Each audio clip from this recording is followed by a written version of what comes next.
고발 법칙을 조금 빠르게 써보자 라는 얘기예요. 순열의 정의 먼저 얘기를 해볼게요. 순열의 정의는 서로 다른 n개 중 r개를 뽑아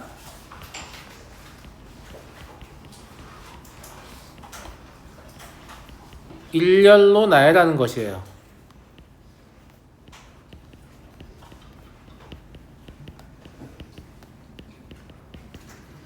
이것 자체를 뭐라고 하냐면 순열이라고 하는 거야.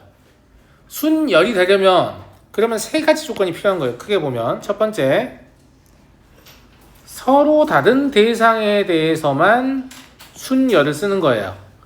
같은 것이 섞여 있으면 순열을 쓸 수 있다는 얘기 없다는 얘기예요. 없다는 얘기예요. 두 번째, 이 중에 R개를 뽑아야 해요. 물론 전체를 다 뽑는 것도 가능해요. N개를 다 뽑는 것도 가능하다고. 알겠지? 세 번째, 일렬로 나열해야 해요. 선생님 1열 말고 2열로 하면 안 돼요. 그런 게 중요한 게 아니고, 일렬로 나열한다는 건 무슨 뜻이냐면 그냥 순서가 있다라는 뜻입니다. 뭐라고요? 순서가 있다. 예를 들어서 5명의 학생이 있는데 그 중에 반장과 부반장을 뽑아야 돼요. 그럼 반장과 부반장은 순서가 있어요, 없어요? 있죠? 그럼 5명 중에 2명을 뽑아서 일렬로 나열한다라고 해석할 수 있는 거예요. 무슨 말인지 알겠어요? 그러니까 순서 있는 대상이다 이렇게 보시면 돼요. 자, 그럼 저랑 같이 한번 써볼까요? 만약에 내가 n개 중에 r개를 뽑았어요. 그럼 첫 번째로 올 수 있는 건 몇 개가 있죠? n개가 있죠. 두 번째로 몇 개가 있죠? 왜 n-1이냐면 이 서로 다른 n개가 각각이 하나씩밖에 없는 거예요. 네가 갖다가 쓰면 얘가 이제 소모돼서 없는 거야. 근데 이걸 막 갖다가 써도 소모되지 않는 게 있거든? 그건 중복순열이라고 다시 나올 거야. 알겠지? 그러니까 순열은 갖다가 쓰면 없어지는 거야. 그런데 이제 걔가 없기 때문에 걔 말고 n-1개를 선택하는 거예요. 이해하시겠어요? 이해하겠죠? 근데 이게 그 각각에 대하여 뭘 뽑든지 간에 그 다음 건 똑같이 n-1개잖아. 곱하기예요. 그 각각에 대하여. 이해하시겠죠? 그럼 그 다음 뭐겠어요? n-2겠죠? 이렇게 곱해서 마지막에 뭘로 끝날까, 친구들아? 힌트는 요거 몇 개 해야 된다 그랬지, 쌤이? R 개여야 한다 그랬지. 그럼 마지막에 곱한 숫자는 누굴까?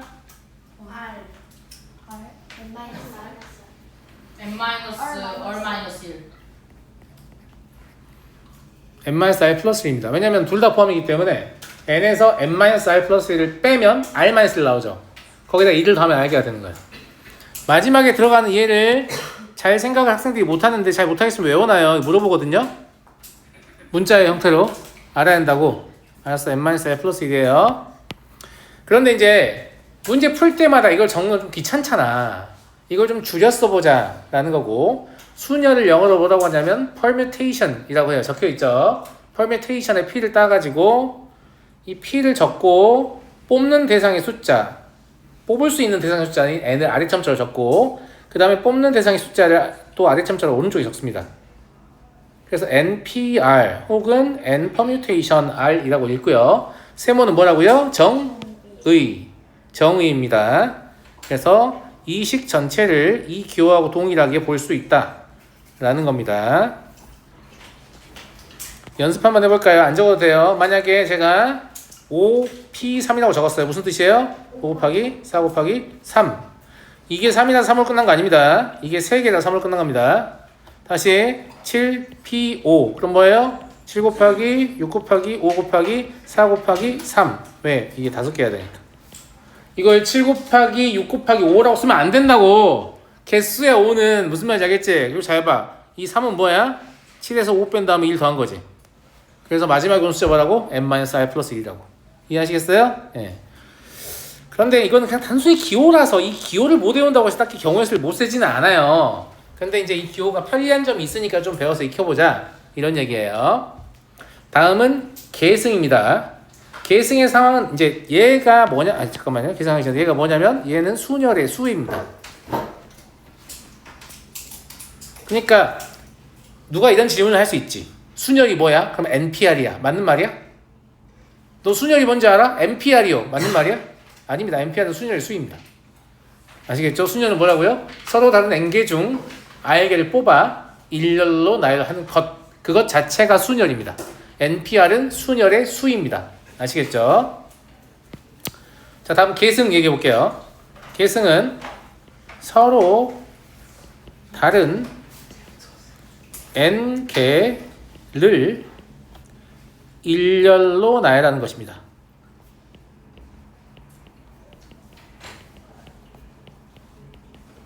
이게 계승이에요. 얘는 두 가지가 있죠. 서로 다른 n개다. 첫 번째. 두 번째, 일렬로 나열한다. 두 번째, 일렬로 나열한다는 건 그냥 단순히 무슨 뜻이라고요? 순서가 있다. 즉 순서가 있는 대상을 셀 때 계승을 사용할 수 있다라는 얘기고, 얘는 뽑는 과정이 없잖아요. 뽑는 과정이 없으면 전체를 다 나열한다는 뜻이죠. 그러면 처음에 n개가 있고, 또 소모되니까 그 다음에 n-1개가 있고, 그 다음에 또 소모되니까 n-2개가 있고, 이런 식으로 곱하다 보면 마지막에 결국은 2 곱하기 1까지 곱하게 되겠지. 맞아요, 맞아요? 이것도 이렇게 쓰기 불편하잖아. 그래서 이거를 이렇게 기호로 약속해서 쓰자. 이 기호가 더 외우기 편할 거예요. 얘는 뽑는 게 없기 때문에 n을 쓰고 느낌표를 적습니다. n이 감탄한 게 아닙니다. 아시겠죠? 네. n 팩토리얼이라고 읽습니다. 뭐라고요? n 팩토리얼.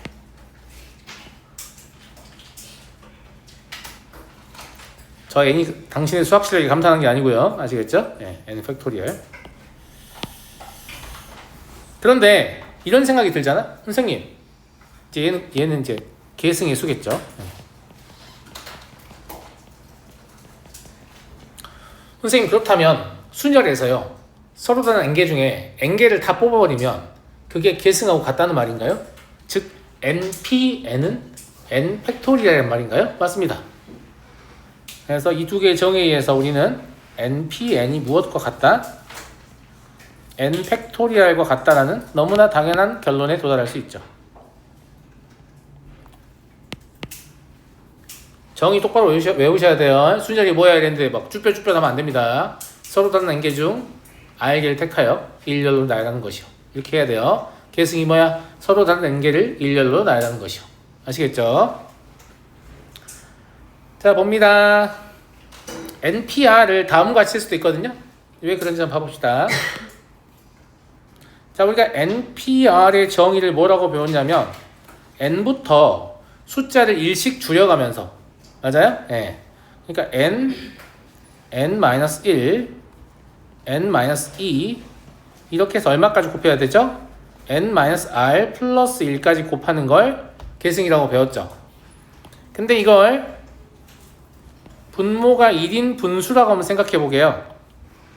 그러면 분수의 성질에 의해서 분모 분자의 똑같은 값을 곱하더라도 분수는 변합니까? 변하지 않습니까? 변하지 않습니다. 하필이면 뭘 곱하고 싶어요? n-r n-r-1 이렇게 해서 2, 1까지 곱해버리죠. 여기도 n-r n-r-1 이렇게 해서 2, 1까지 곱해버릴게요. 이걸 곱한 이유가 뭐냐면 여기서 2를 뺀 게 지금 얘잖아. 그럼 얘가 연결된 거지. 친구들, 연결된 거잖아. 그럼 분자는 이제 뭐라고 부를 수 있을까?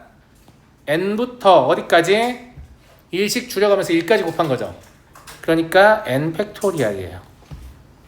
이해하시겠어요? 분모는 1 곱하기 n-r부터 1씩 줄여가면서 1까지 곱한 거죠. 그래서 분모는 n-r 팩토리얼이에요. 외우는 거 아닙니다. 외우는 거 아니에요. 자연스럽게 만들어지는 거예요. 무슨 말인지 아시겠어요? 이게 편리할 때가 생각보다 좀 있어요. NPR을 다음과 같이 구하는 게. 왜 그러냐면 우리가 이제 뭐 계승의 숫자를 외우고 있는 경우가 많습니다. 자, 봐봐. 위에서 계승 배웠잖아. 그럼 문제 풀다 보면 2 팩토리얼은 2 곱하기 1이니까 이제 2라고 점점 외우기 시작하겠지. 3 팩토리얼은 3 곱하기 2 곱하기 1이니까 6이라고 점점 외우기 시작하겠지. 4 팩토리얼은 4 곱하기 3 곱하기 2 곱하기 1이니까 24라고 점점 외우기 시작하겠지. 5 팩토리얼은 그러면 5 곱하기 4 팩토리얼이니까 얘는 얼마다? 120이라고 외우기 시작하겠지. 6 팩토리얼은 그러면 720이다 이렇게 외우기 시작하겠지. 뭐 이렇게 외우게 된단 말이지. 물론 다 외울 필요는 없어요. 근데 한 6팩 정도까지 외우면 돼요. 그러면 예를 들어서 뭐 9P3 이렇게 있었단 말이지. 그럼 이거를 9팩하고 3팩 이렇게 고치는 게 더 유리할 때가 있단 말이야. 무슨 말인지 알겠어요? 아니 6팩 죄송합니다. 네. 9팩 6팩 고치는 게 더 유리할 때가 있단 말이야. 왜냐면 9 곱하기 8 곱하기 7 이거 계산하는 것보다 왜냐면 다른 식이 엮여 있으면. 그래서 이것도 좀 알고 있는 게 좋아요. 아시겠어요? 네. 자, 그 다음에 이제 이걸 만들고 나서 보니까 제가 하는 말은 실제로는 이거잖아요. 얘가 얘다 이거잖아. 그치? 근데 R은 내가 N이어도 된다 그랬지. 이때 R이 N이 되면 저게 NPN이 되거든요. 그러면 R이 N인 경우에 어떤 일이 발생하냐면 NPN이 뭐가 돼버려요? 0 팩토리얼 분의 N 팩토리얼 이게 돼버려요. 실제로 R에다 N을 넣어봐요. 0 팩토리얼 분의 N 팩토리얼 이렇게 돼버리죠. 맞아요, 맞아요. 그러면 NPN이 처음부터 내가 뭐라고 했니? N 팩토리얼이라고 했지. 그럼 이게 말이 되려면 0 팩토리얼은 뭐가 돼야 돼요? 1이 돼줘야겠죠. 근데 0 팩토리얼은 아무 의미가 없는 얘기예요. 서로 다른 0개를 일렬로 놔야 하는 경우에서 이런 게 존재할 수 있어요? 없죠. 없지만 저 공식이 말이 되게끔 그냥 0 팩토리얼을 이제부터 우리는 뭐라고 정의하겠다? 1이라고 정의하겠다 이 말입니다. 위에 세모 있잖아요. 이게 뭐예요? 그냥 1이라고 약속하자 이 말입니다. 그래야 이 공식을 사용하는데 문제가 없으니까. 무슨 말인지 알겠죠? 그 다음에 내가 아래로 0을 놓고 싶다. 그럼 왼쪽에서 NP0이 나와버리거든요. 이거 뭐지? 라는 생각이 드는데 오른쪽은 뭐가 되지? N 팩토리얼 분의 N 팩토리얼이 되죠. 그러면 N 팩분의 N 팩은 당연히 1이니까 그럼 NP0도 뭐가 돼줘야겠어요? 1이 돼줘야겠지. 근데 서로 다른 N개 중에서 0개를 뽑는 방법이 어디 있어? 그런 거 없잖아. 근데 그냥 1이라고 하자 이 말입니다. 알겠죠? 그래서 NP0도 1이 됩니다. 근데 이 경우의 수에 사실 뭔지 잘 모르겠는 게 있잖아요? 그럼 다 1이에요. 아시겠죠? 이거 뭐 의미가 있는 건가 싶은 애들 있을 거야. 걔네 다 1이야. 알았지? 이게 두껍지 이거?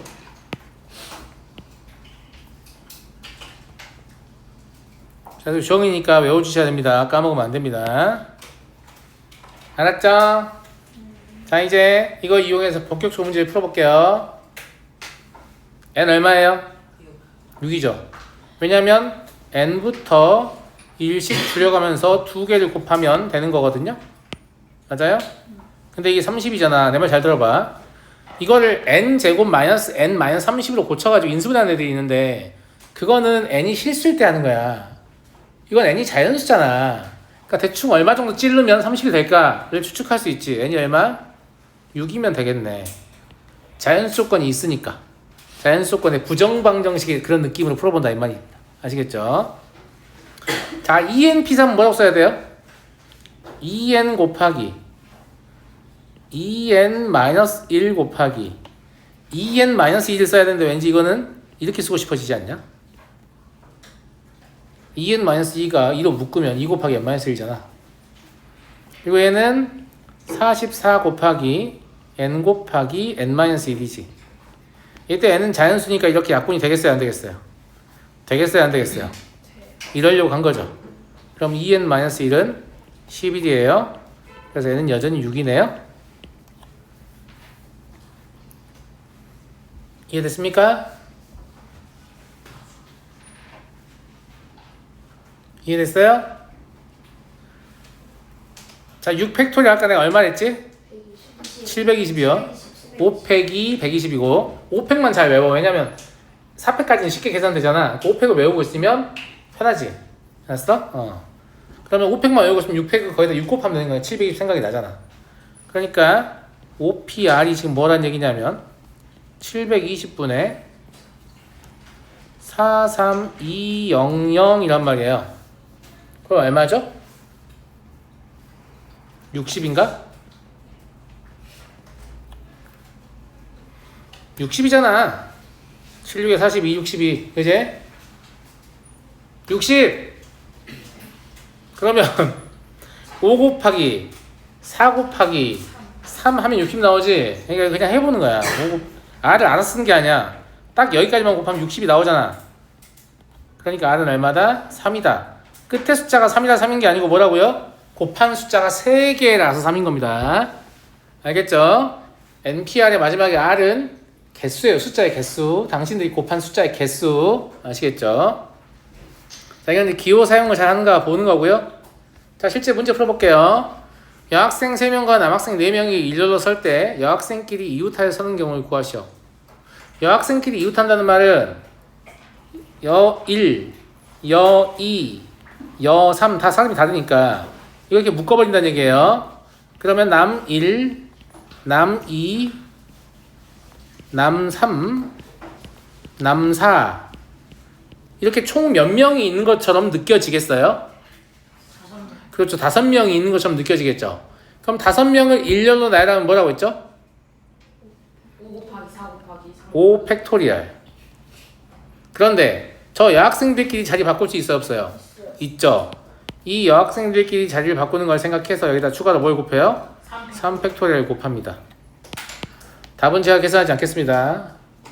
실제로 개념 시험 볼 때도 답 안 쓰셔도 돼요. 그런데 문제집 풀 때는 답 쓰셔야 됩니다. 답이 이런 식으로 잘 적혀있지 않으니까. 알았어요? 이거 뭐 120 곱하기 6 하면 되니까 720 나오겠지. 넘어간다.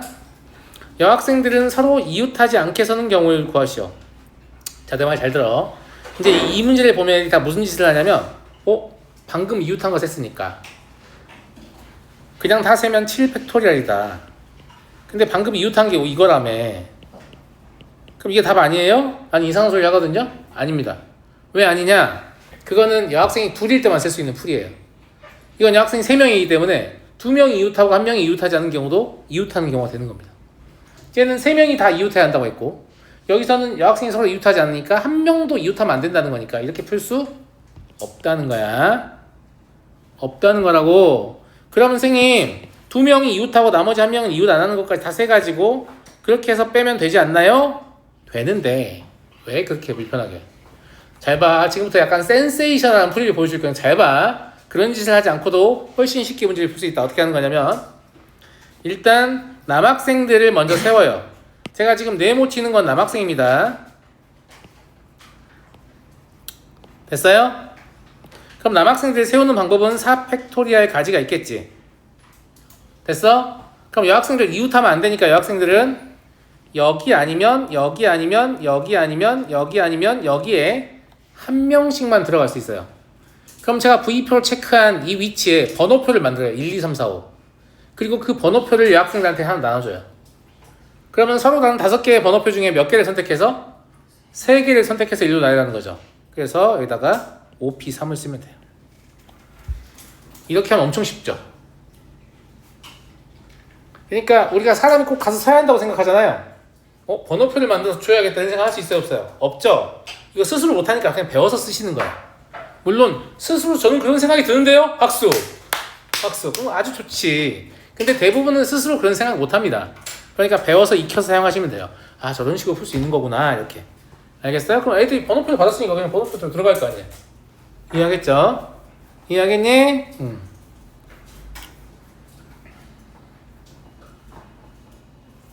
나중에 보면 기억 안 날 수 있지 않을까, 니네? 여기다가 번호표라고 써놓을게.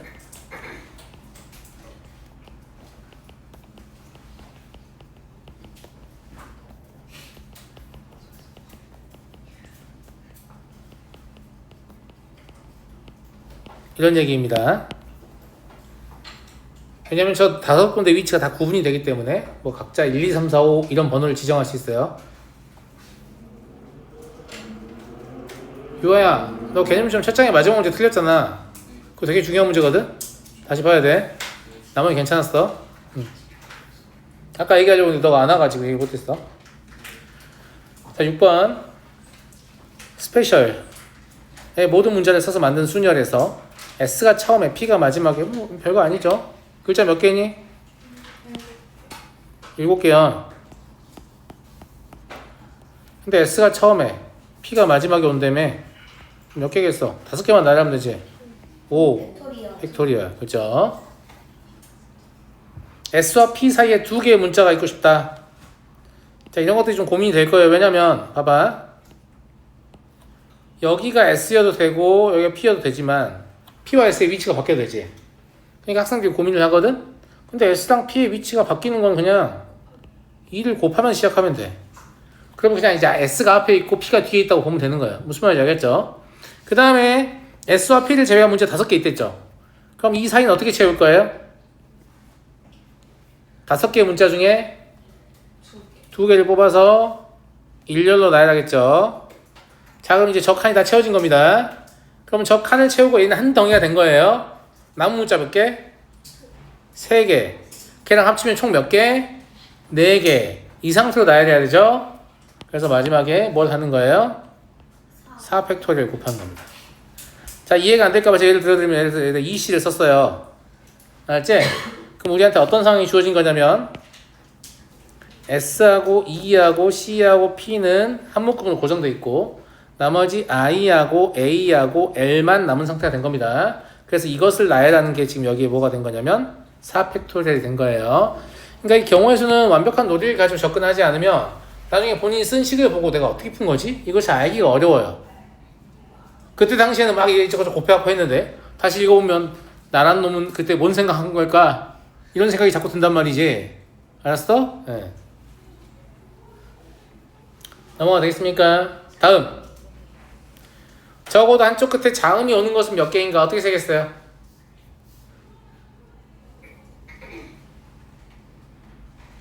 적어도 한쪽 끝에 자음이 오는 것은 몇 개인가? 어떻게 세겠어요?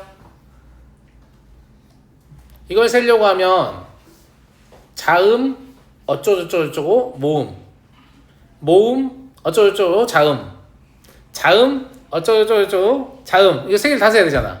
불편해 안 불편해? 불편하지. 그냥 모든 경우의 수에서 양쪽 끝에 모음이 오는 걸 빼면 되지 않을까? 물론 앞에 그 세 개 다 세서 더하면 안 돼요? 되지. 되는데 불편하잖아. 불편하니까. 그래서 얘는 모든 경우의 수에서 양쪽 끝에 모음이 오는 경우의 수를 뺄 거예요. 모든 경우의 수는 몇 가지? 7 팩토리얼. 양쪽 끝에 모음이 온다고 했는데 모음 몇 개 있니? 스페셜에서 EIA 3개 있지? 네. 그러면 3개의 모음 중에 2개를 뽑아서 일렬로 나열하고요. 가운데 5개만 5팩토리얼로 메꾸면 되겠죠. 이게 적어도 한쪽 끝에 자음이 오는 경우의 수가 됩니다. 여기까지 쉬워요? 안 쉬워요? 쉽죠? 쉽죠? 그러니까 기호를 사용하는 게 얼마나 편한지 알겠어요? 기호를 사용하지 않았다면 이걸 다 계산해서 적고 있어야 되잖아요. 그러니까 심지어 문제를 풀어보시면 계산을 시키는 문제도 있는데 객관식 선지의 팩토리얼과 순열 기호를 써서 그냥 고르게만 하는 문제들도 많이 있어요. 왜냐면 단순 계산을 어차피 안 틀릴 거라고 보니까 이 식 쓰는 게 어려운 거지 계산이 어려운 건 아니지 않냐 이렇게 보는 거지. 자, 5개의 숫자에 1, 2, 3, 4, 5를 모두 배열하여 만들 수 있는 5자리의 양의 정수가 있다. 양의 정수 몇 개냐? 뭘 몇 개야? 5팩토리얼까지. 그죠? 그 다음에 32,000보다 작은 건 뭐냐? 32,000보다 작으면 첫 번째로 뭘 생각해 볼 수 있죠?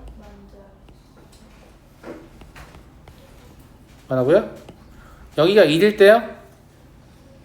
확실히 32,000보다 작죠? 그 다음에 여기가 2일 때요? 이것도 확실히 32,000보다 작겠지? 그 다음에 여기가 3, 1일 때요. 이거 몇 개예요? 4팩토리얼. 이거 몇 개죠? 4팩토리얼. 이거 몇 개죠? 3팩토리얼. 이거 몇 개 안 되니까 좀 계산 좀 해볼까요? 얼마예요?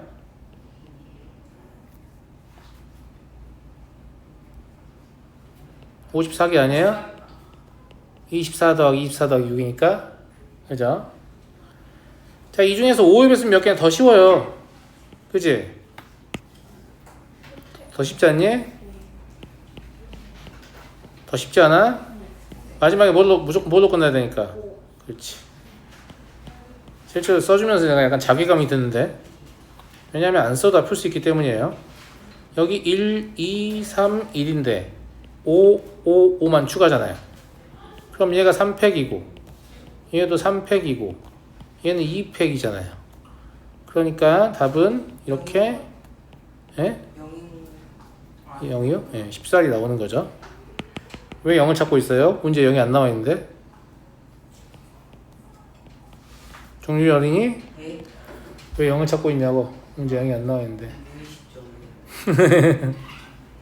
1, 2, 3, 4, 5만 가지고 한다고 했잖아요. 그러니까 약간 이런 느낌이지. 이런 문제들이 주로 0을 섞어가지고 맨 앞에 0이 꼽히는 걸로 좀 방해를 하고 막 이런 문제들이 있기 때문에 과거의 기억으로 문제를 바라보는 겁니다. 그러면 안 돼요. 문제는 과거의 기억으로 바라보는 게 아닙니다. 문제는 현재 주어진 조건만 가지고 문제를 푸는 거예요. 그래서 그 본인의 의지가 약해서 강제로 공부하게 된 많은 친구들이 강제로 너무 다수의 문제를 풀다 보니까 문제를 너무 많이 기억을 하고 있어서 문제를 잘 안 읽는 습관이 생깁니다. 왜냐면 그냥 보면 알거든. 그럼 숫자만 보고 문제 자꾸 풀거든요. 그러면서 아 실수했어요 자꾸. 그런데 그게 진짜 실수라고 볼 수 있는가 약간 의문이다. 알았어요? 오늘 여기까지만 나가고 이제 오답할게요.